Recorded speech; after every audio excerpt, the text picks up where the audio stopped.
Melasma is basically a form of skin hyperpigmentation.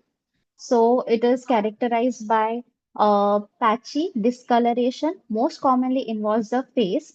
And the face also most common areas involved are centrofacial, which is the cheeks, the nose, then also malar, which is basically cheeks involving the nose plus the upper lips or chin area. So it is also seen it all the age groups are affected. Most commonly it affects the menopausal women. It's like a part and parcel because it's hormone dependent plus too much of sun exposure affects females more commonly, but males are also getting affected because of melasma. And it presents as brownish discoloration patches which are divided into other further two types, which is epidermal and dermal. The epidermal, like the skin involved, the superficial skin, it presents like more brownish color, whereas the deeper one, which is the dermal one, it presents with a bluish discoloration. Most common is the too much of sun exposure or being outdoors for a very long period of time. Secondly is during pregnancy.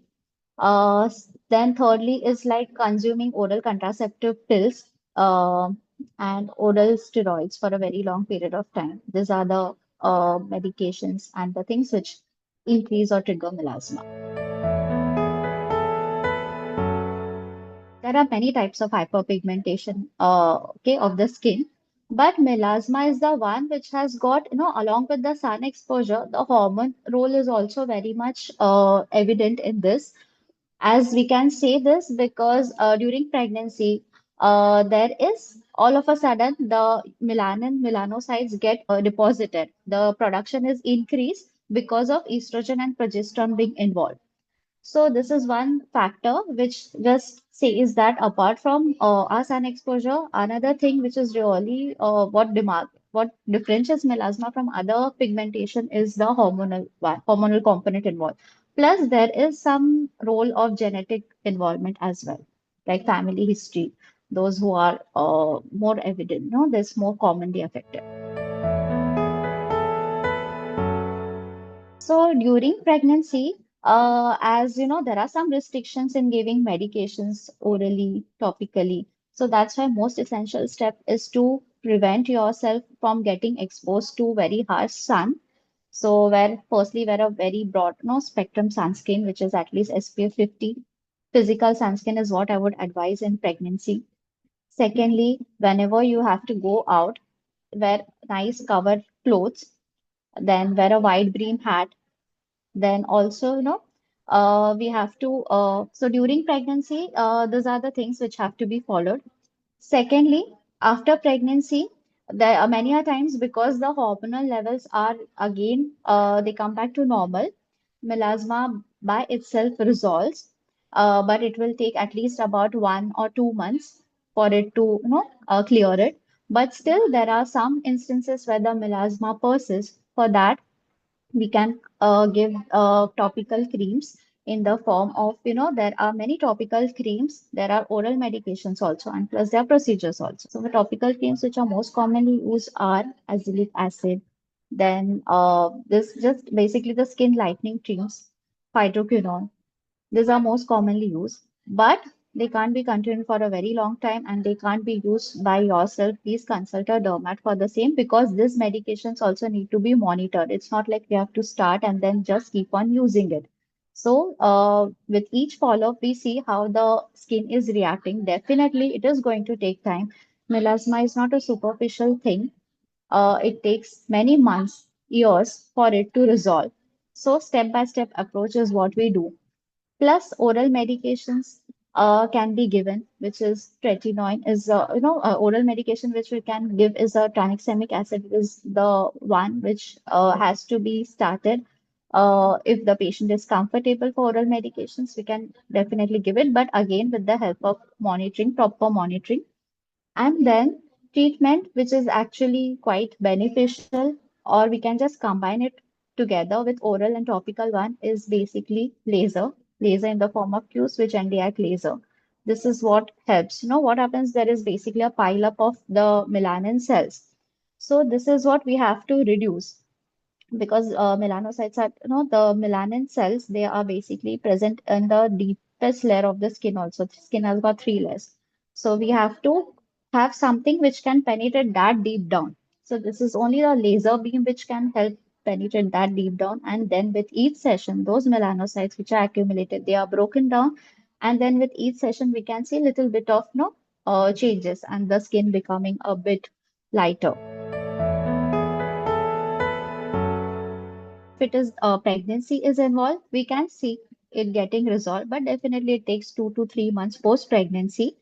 But yeah, to be honest, it is actually a very tedious process.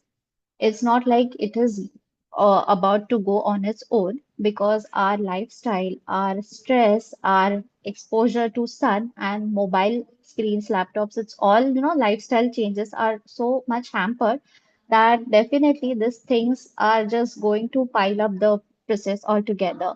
So that's why treatment is a must, because as women, we all have to go through the menopause period. So during this, the body's hormonal thing is one which we can't handle, right?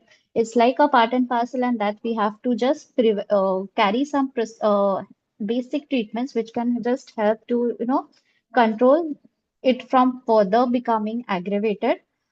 And little steps are needed from our side as well.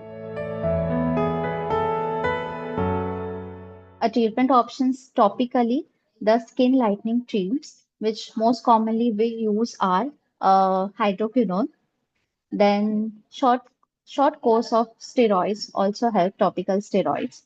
But this have to be continued only with the help of dermatologist consultation only. We can't just start and just keep using, because if used for a very prolonged period of time, they might further increase the pigmentation. Because what happens now, many times we see in our OPDs also, they take over-the-counter available creams which most commonly contain steroids. So steroids, if used initially, they just help to lighten up the melasma, the pigmentation, and that's why the patient feels so good that they keep on using it for months or years ahead, and which eventually further increases the pigmentation. So this is what they have to be instructed first, that do not take over-the-counter creams, whatever steroids or hydroquinone has started for them, they have to come for follow-up. Otherwise, what happens? They just come and later on they keep on applying it, which is also not advisable. So they do have to follow, because melasma is going to be a long, tedious process. It's not like you have started the treatment and then immediately the results are about to be visible. So first, the patient has to be told to have, some contribution from their side is also needed for the results to be seen. Then after topical medications, it's the first line. If still it is taking time, then we can safely give oral medications. Also, oral tranexamic acid is another one which is proving really beneficial for melasma. And then what I would suggest is, especially if the patient is comfortable, then lasers with the form of Q-switch anti-arc laser. As I told you, it has got very nice results. Plus, it is a long process. So just to shorten up the time altogether and follow frequent visits also, so I would suggest to go for laser as well. So sunscreen have got this thing that they help to, reflect the UV radiation. So whatever UV rays are absorbed by the skin, they can be reduced if we use sunscreen on a daily routine basis. Previously, it was all good that, our previous generations hardly used sunscreen, but now why it is essential? Because our lifestyle is not that good. The pollution around, so the amount of screen exposure along with the sun exposure, this is all, going to, if we don't do anything, definitely this such things are going to pile up. So it's better that we start using sunscreen sincerely, so that we save our time and energy and money and efforts further. So it just helps to the skin from absorbing the harmful UV radiation, because if there is UV radiation, the UV rays penetrating, there is this trigger leads to activation of these free radicals, and these free radicals is what they just help to increase the melanin production in our body, and increased melanin production is anyways going to increase the pigmentation.